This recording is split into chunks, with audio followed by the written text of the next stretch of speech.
കോഴിക്കോട് താമരശ്ശേരിയിൽ സഹോദരനെ വെട്ടിപ്പരിക്കേൽപ്പിച്ച സംഭവത്തിൽ കൂടുതൽ വിവരങ്ങൾ പുറത്ത്.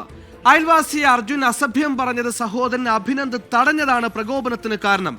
ക്ഷേത്രത്തിലെ വാളെടുത്തുകൊണ്ടുപോയതിന് അർജുനെതിരെ ക്ഷേത്ര കമ്മിറ്റിയും പരാതി നൽകി.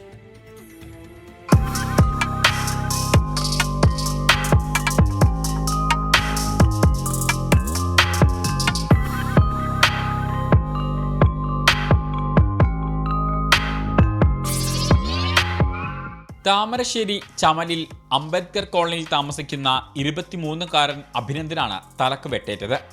സമീപത്തുള്ള ചമൽ കാരപ്പറ്റ ക്ഷേത്രത്തിലെ ഗുരുതിത്തറയിലെ വാളെടുത്ത് വീട്ടിലെത്തി വെട്ടുകയായിരുന്നു. അഭിനന്ദ് ഒഴിഞ്ഞു മാറിയതിനാൽ വെട്ട് കഴുത്തിന് കൊള്ളാതെ രക്ഷപ്പെട്ടു. അഭിനന്ദിനെ വീട്ടുകാർ ഉടൻ താമരശ്ശേരിയിലെ ആശുപത്രിയിൽ എത്തിച്ചു. തലയിൽ 6 സ്റ്റിച്ചുകളിട്ടു. നില ഗുരുതരമല്ല. ആദ്യഘട്ടത്തിൽ വീട്ടുകാർ കരുതിയത് ലഹരിക്കടിമയായ സഹോദരനെ ലഹരിമുക്ത കേന്ദ്രത്തിൽ അയച്ചതിന്റെ പ്രതികാരമായിട്ടാണ് വെട്ടിയതെന്നാണ്.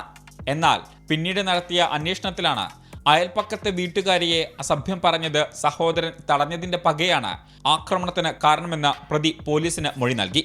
ഇന്നലെ വൈകിട്ടാണ് ചമൽ കാരപ്പറ്റ ക്ഷേത്രത്തിലെ വാളുപയോഗിച്ച് ജ്യേഷ്ഠൻ അനിയന്റെ തലക്ക് വെട്ടിയത്. ആചാരത്തിന്റെ ഭാഗമായി ശൂലവും വാളും പതിവായി ഗുരുതിത്തറയിൽ ഉണ്ടാവാറുണ്ട്. പ്രതി ഇത് മനസ്സിലാക്കിയാണ് ക്ഷേത്രത്തിൽ ആരുമില്ലാത്ത സമയം നോക്കി വാളെടുത്ത് കൊണ്ടുവന്ന് വെട്ടിയത്. വാളെടുത്ത് കൊണ്ടുപോയതിന് അമ്പലക്കമ്മിറ്റി പോലീസിൽ പരാതി നൽകി. പ്രതിയെ പോലീസ് അറസ്റ്റ് ചെയ്ത് റിമാൻഡ് ചെയ്തു. 24 കോഴിക്കോട്.